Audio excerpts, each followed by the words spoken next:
rencontré Doña Gracia dans les couloirs du temps, dans l'histoire et dans les livres. Elle est l'aïeule rêvée que j'ai adoptée, un double et un modèle idéal. Elle était née chrétienne en 1510 à Lisbonne, baptisée dans la cathédrale.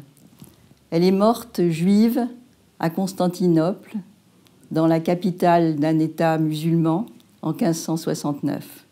Entre-temps, elle avait accompli un très vaste périple pour échapper à l'Inquisition, qui s'en prenait non pas aux Juifs, mais aux nouveaux chrétiens, aux convertis.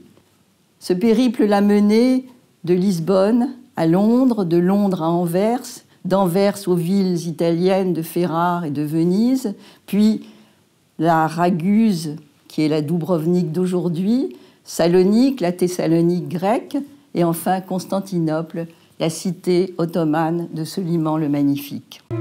L'errance, c'est cela, passer de port en port, de ville en ville, et savoir qu'on n'y retournera pas, en essayant de substituer l'une à l'autre, jusqu'à ce qu'il n'y ait plus qu'une continuité, une seule ville qui remplit toutes les autres, où l'on se couchera un jour pour les regretter toutes avant d'en finir.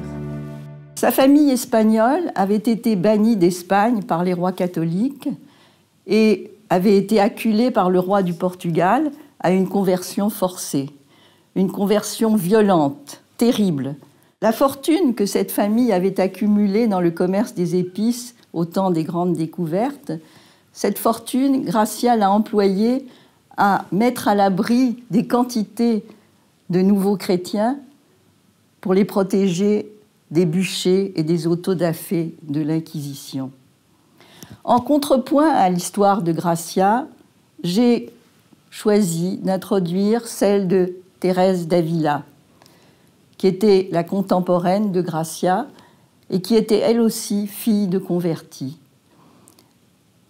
Thérèse d'Avila sera, comme l'on sait, l'une des plus grandes saintes de l'histoire de l'Église catholique. J'ai voulu montrer les différents chemins qui se présentaient aux femmes d'une trempe exceptionnelle à cette époque.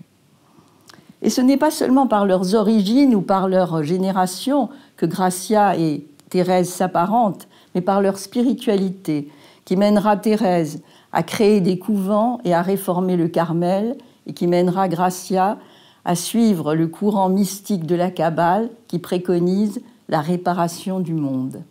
La nuit dernière, j'ai rêvé encore de Doña Gracia.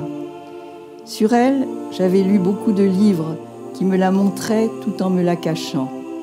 Soudain, elle m'apparaissait telle qu'en elle-même, vivante et traversant le temps, de la Renaissance au XXIe siècle. Je savais qu'elle était une construction, un double, qui se multipliait à travers l'écriture de l'autrefois. Mais je savais aussi que j'avais besoin d'elle aujourd'hui, qu'elle m'offrait ce modèle de vie que j'avais recherché dans d'autres femmes de l'histoire et de mon histoire, qu'elle me tendait ses fils pour débrouiller les chevaux.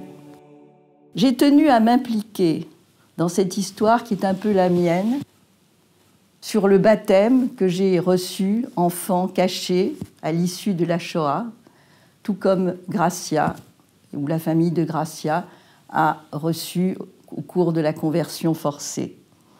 Le recours à la deuxième personne, le vous, me permet de raconter l'histoire de Gracia du point de vue de la narratrice. Gracia, vue par moi à travers l'expérience du silence sur les origines.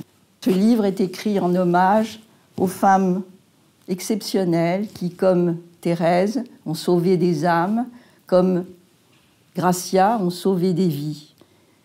L'objet de ce roman, de ce livre, est de rendre à la lumière ces femmes invisibilisées par l'histoire et par la mémoire.